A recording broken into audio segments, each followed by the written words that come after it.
Please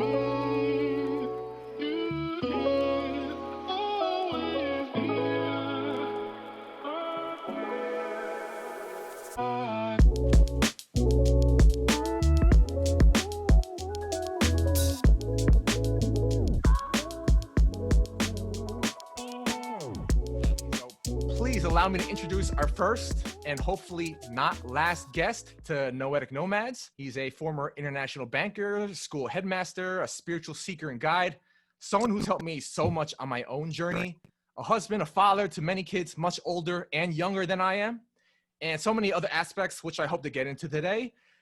Ladies, gentlemen, and everyone non-binary, he is Robin Lever. Thank you so much for coming on today. I'm delighted to be here. Awesome. In your own words, can you inform our lovely audience how it came to be that you made the acquaintance of this weirdo over here? Well, it began with me, with Daniel Schmachtenberger, who's, I saw a couple of his pieces on YouTube and was smitten by him, and he led me to Rebel Wisdom, and Rebel Wisdom put me in a pod group with you. What exactly was it about Daniel Schmachtenberger that got you so interested? It comes down to two terms, which he either coined or stole. Doesn't matter. The first was rivalrous tribalism as a description of what we're facing in the world today, and which has been going on for 12,000 years. And the second was collaborative holism, which is the alternative context to rivalrous tribalism. And when he started talking about it, I immediately realized that if we don't make the transformation from rivalrous tribalism to collaborative holism, we're going to go extinct. We may go extinct anyway. We certainly don't have a lot of time, but it's a wonderful challenge, and it's the way I want to spend my life. So that's what I've been doing. A few years ago, I began to investigate the question, what is the problem modern society is facing? I gradually went deeper and deeper from political issues, economic issues, to national issues, deeper and deeper, until I came to the point where I was addressing the problem as a sociological problem. My thinking at that point was some things have happened over the past 2,000 years, which were very exciting while they were occurring, but may have proven to be quite negative. And they are, number one, the radical increase in population. The population of planet Earth was about 300,000, 400,000 in the year zero, and in the 2020 years, it's gone to almost 8 billion. So there is that huge increase in population. At the same time, particularly from the 1400s, when Gutenberg invented the printing press, there's been an explosion of technology, science and technology. And at the same time, as happens in all modern societies, our language has become increasingly more abstract. It's larger and it's more abstract, which means that abstraction, as you know, is a left brain function, which means that we have gradually moved from a right brain orientation, which is an inductive reasoning, to a left brain orientation, which is more deductive reasoning, to the point where we're now in imbalance, which you would expect with this radical increase in technology and the population explosion. And the fourth thing is the way in which we organize ourselves. Because we come from this tribal tradition, we have organized these 8 billion people according to nationalities now and religious institutions and so on. We have organized ourselves with a leadership hierarchy and the led. And the leadership hierarchy has become much more sophisticated with the technology and their understanding of psychology. It doesn't take a leadership hierarchy very long to realize that there's a fundamental conflict of interest between the leaders and the led. And the leaders have to control the led in order to get the leaders' objectives met. And they have become increasingly more sophisticated about doing this. And they have done it primarily by the creation of such things as neoliberal capitalism, which are fundamentally left brain functions. And the world has continued in that path and become increasingly more so, to the extent that in the 60s, with the four assassinations of our really intuitive right brain leaders, it became patently obvious that the deep state, the ruling class, intended to make this a neoliberal capitalistic system. I was in my 20s when President Kennedy was killed, early 20s. And so this has been the dominant influence in my life and has challenged me to try to understand what is going on here. I remember in our intro Sense Making 101 session, and I couldn't help but have my ears perk up when you said that you were a friend of the Rockefellers. I don't know if I'm misremembering that, but like, I think that's very interesting, especially what you're talking about, the deep state. You were an international banker, and then something happened, and then you're like, you know what, I'm out of here. There's something wrong. So if you could just oblige us and bring us back to the beginning and how your journey started. Sure. I'm a fairly prototypical middle-class American. I was born into fairly humble origins. My father was a salesman in business. My mother was an artist, which meant that I had an early combination of right and left brain reasoning. My father was gone in my early childhood, and I spent most of my time with my horse and dog, or with my mother and sisters. And my mother introduced me to art, and she and I would spend a lot of time making art together. When I was about 12, my father came back into my life and assertively took it over and scorned my efforts as an artist and drove me to become a high-achieving, yanged out leader. And he got me into an exclusive prep school from which I went to Brown University. This is interesting, actually. At Brown, I majored in English literature and minored in art. And when Brown ended, I went to business school at Dartmouth. So I flip-flopped back and forth. And the reason I went to business school was because I had been sold on the idea that you had to lead a practice, you had to be competent and accountable and practical and know how to get things done, which would prove your value in business. Yeah, real quick. I mean, that's a big parallel because I got my major in business and engineering, but my minor was in philosophy.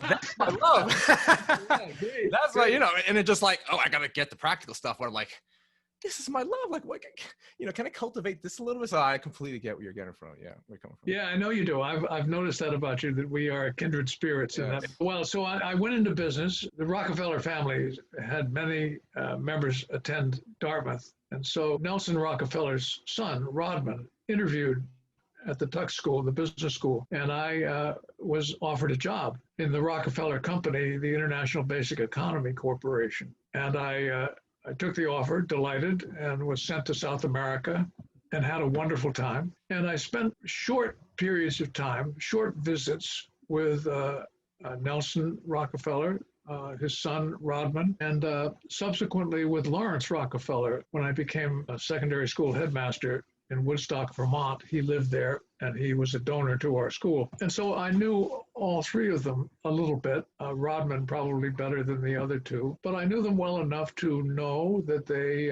were very gracious and charming and wanted the best for humankind, with the qualification that no matter what they did, they would retain and increase their wealth and power and control.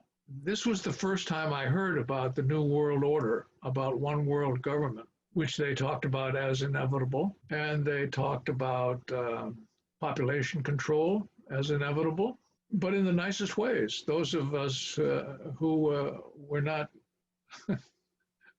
exterminated were going to lead much better lives. So yeah, I knew them a little bit and I liked them all.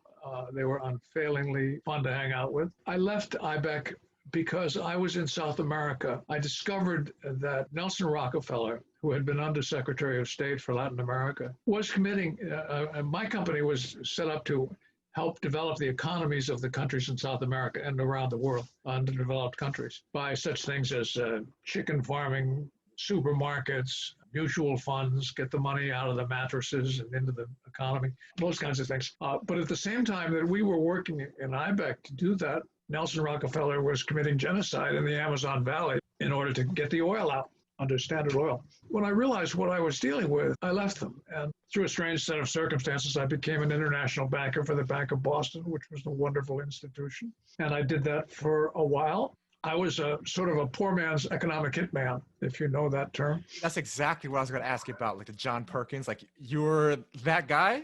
Well, not that guy. He was down the street from me. I didn't know him at the time, but wow. I was doing basically the same kind of thing. We were lending money to people who would not be able to repay it.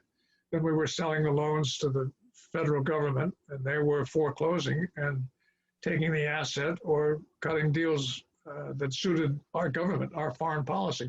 Oh, wait, just to circle back, just clarify. So, like, you mean John Perkins, you were working at the same time, but he was in like another country?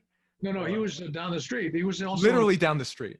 He worked for an engineering firm. Wow. His firm did the economic modeling that in countries to get federal loans from our country. And in fact, what happened in many of those was that the oligarchy of these recipient countries stole the money and ran off to Switzerland, and leaving the debt on the people's hands, and the people couldn't make the payments, and so foreclosure ensued. I was at a UNIDO conference, actually, where I was a speaker, and I was coming back from that one day, and I looked in the mirror of the men's room on my airplane, and I realized my father had an expression a derogatory expression that he used on people he particularly didn't like. He would say that they had become as shallow as a plate of piss. And I looked in the mirror. My father was deceased by then. I looked in the mirror and I realized that had happened to me. I was wearing my Kilgore Stanbury tailored suit and I looked pretty sharp, but I was totally vapid. Exactly, yeah. Inside, rotten. Outside, ooh, pristine, right? Yeah. I've noticed that a lot of your writings that you talk about Alfred Korzybski. And I had no idea who he was, right? And then I did a little bit of research. Oh, he's like, oh, he's the guy that came up with the maxim, the map is not the territory. Oh, so he's that guy. So so I'd like to know, like, how his work had impact on your personal philosophy. Well, for those of you watching this who don't know who he was a very famous linguist, I think about 100 years ago. His basic message was, what you say a thing is, it isn't. He was making the distinction between the unknowable reality, which we don't have the sense or the intelligence to know, as opposed to our abstractions of that reality, which we can create and adopt. The game of language is that you're not allowed to remember that you're making up symbols to describe an unknowable reality while you're doing it. Otherwise, you couldn't play the game.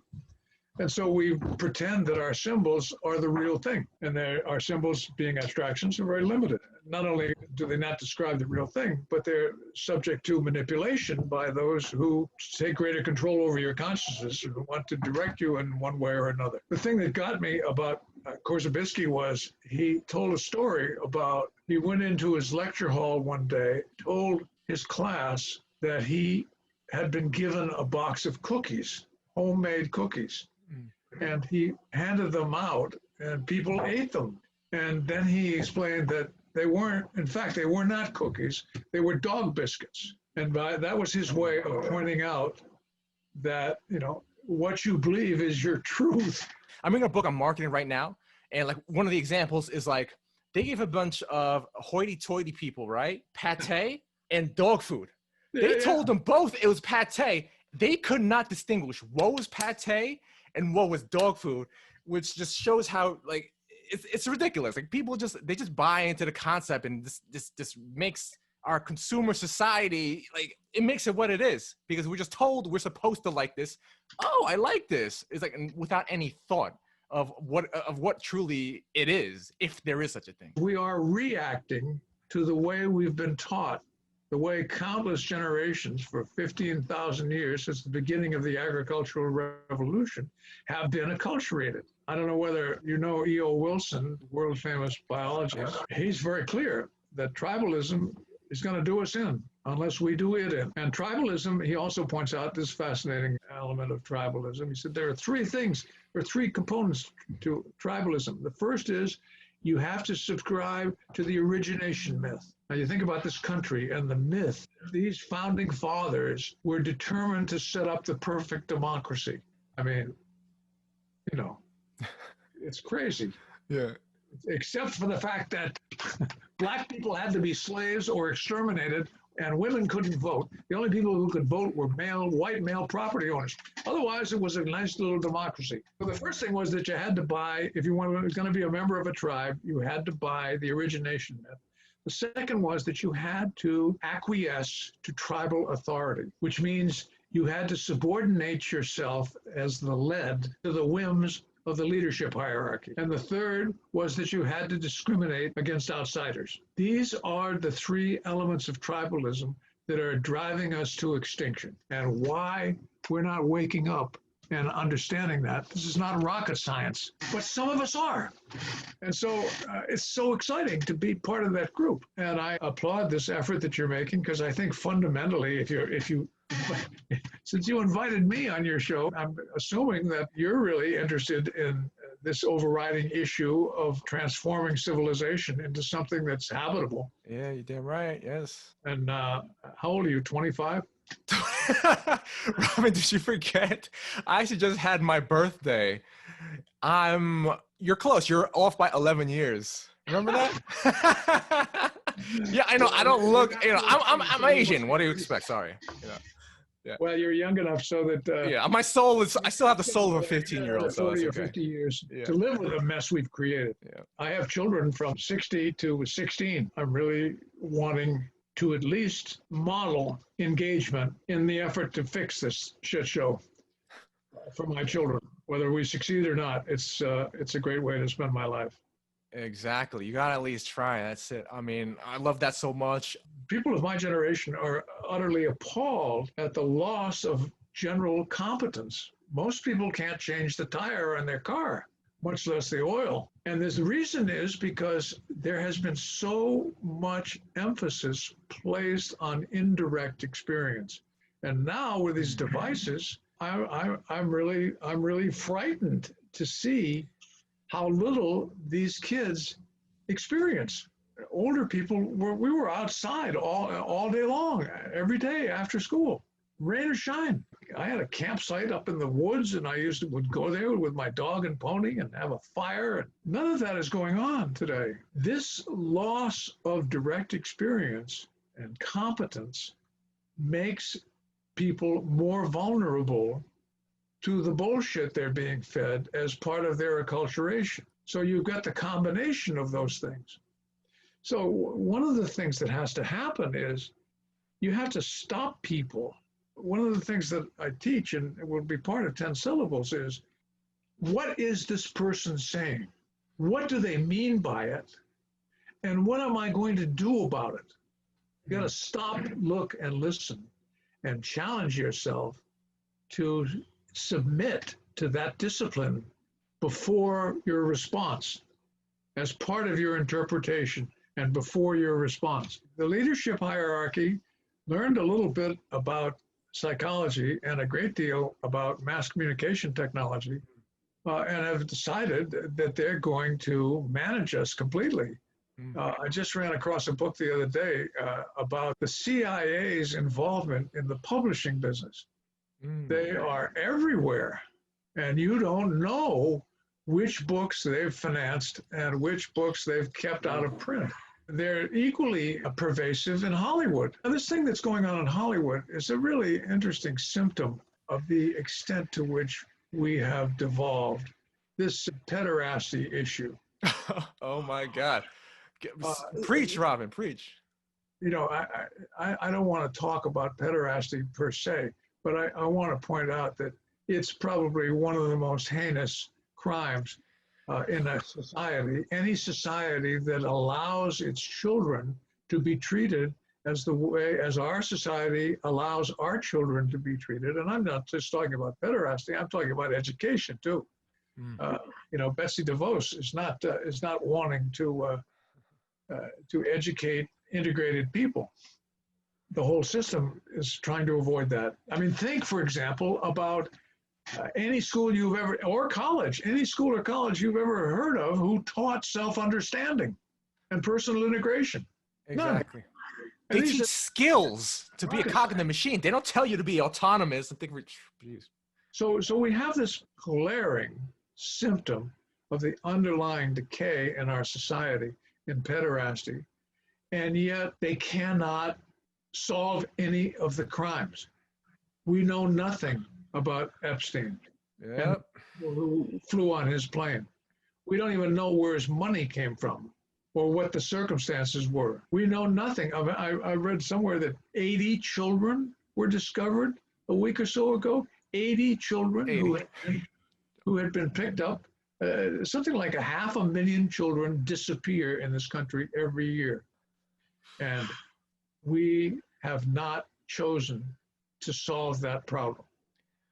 I mean, I just saw a documentary. It's actually on YouTube. If you search for it, it's called Out of Shadows. It's a stuntman who I've seen that. Oh, Yeah, you saw it. Oh, so for the audience, he was a Hollywood stuntman. He was one of the biggest stuntmen in Hollywood, and he was doing, he was working with all these Hollywood stars. And one day he got a really bad injury, and he was working with his physical therapist. And his physical therapist said, "Hey, is it okay if I pray for you?"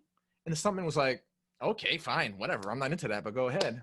And then she kept doing it. And then one day he was like, "Why do you keep doing this? Like, do you really believe in this stuff?" She was like, "Honey, if you've seen what I've seen happen to these kids in Hollywood, and I have to come and fix them, you would pray too for all the evil that's going on." And I was like, whoa.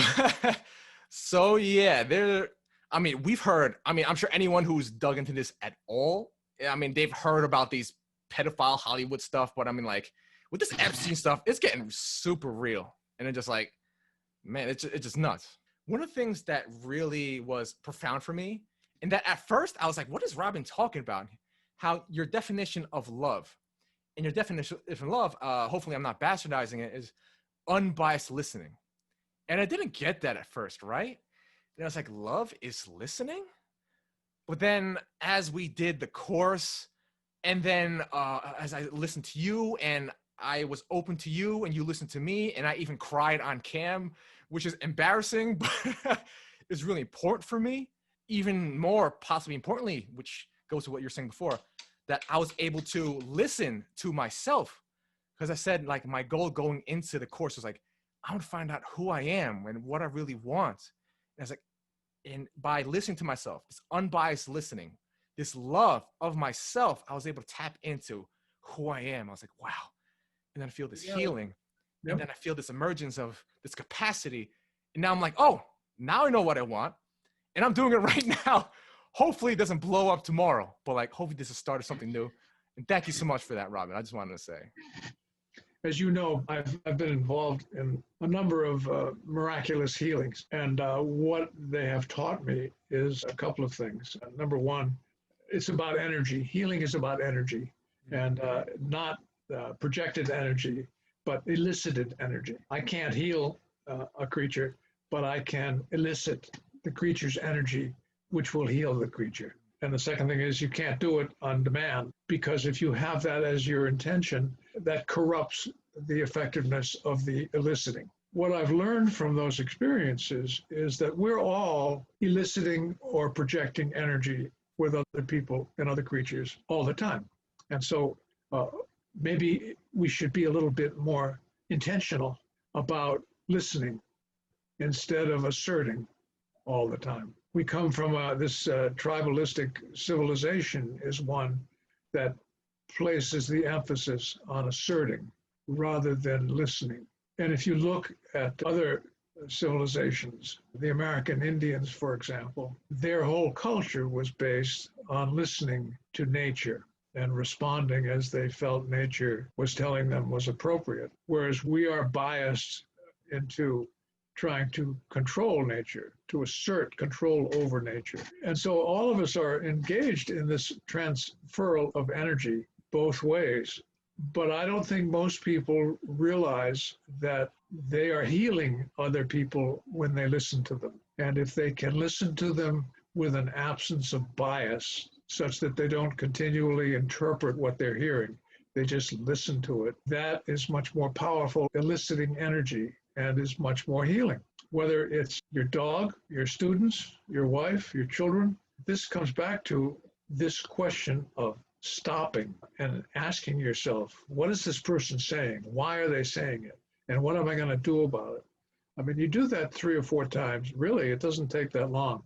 You do that a few times, and you get that your job is to sit down, shut up, and listen, and that it has miraculous effects on those around you, on yourself, as you pointed out. And that's what's going to enable us to heal the world. Because one of the things we all have to do is process and resolve. If you don't resolve things, you carry them forward in their unresolved state. And they build this huge weight on your psyche and on your perceptual processes and on your interpretations. They clog you up. And so we all have to process and resolve continually so that we put things behind us and we don't have to carry them forward in their unresolved state. If we remind ourselves of that, then the prescription, what we are to do about it, both within ourselves and with others, is to listen to them. Because when you listen, you will elicit their processing. And when they process, they resolve.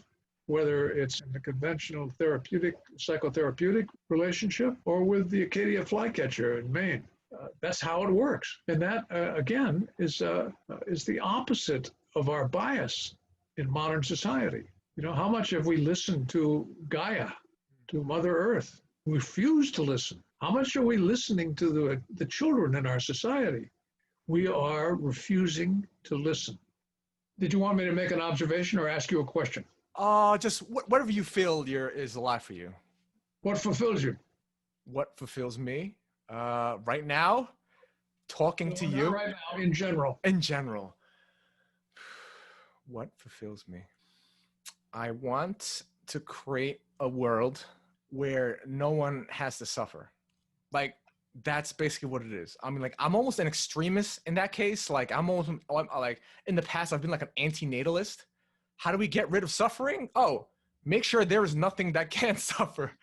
But then I came to the realization, okay, the universe is gonna go on without me. I could like press a button and like blow up the entire world, but there's still gonna be life. There's still gonna be conscious beings, sentient beings. It's like, okay, I gotta grow up and be like, there's gonna be suffering in the world, and I can't just expect to get rid of it by just stopping by blowing everything up. What I have to do is I gotta be part of this ongoing process where we create a world. We create a world, not that we destroy the world so there's no suffering. We create the world where there's no suffering. And it goes beyond that. Create a world where people feel beauty and connection and harmony, and they feel fulfilled. So I realized that's what I'm here for.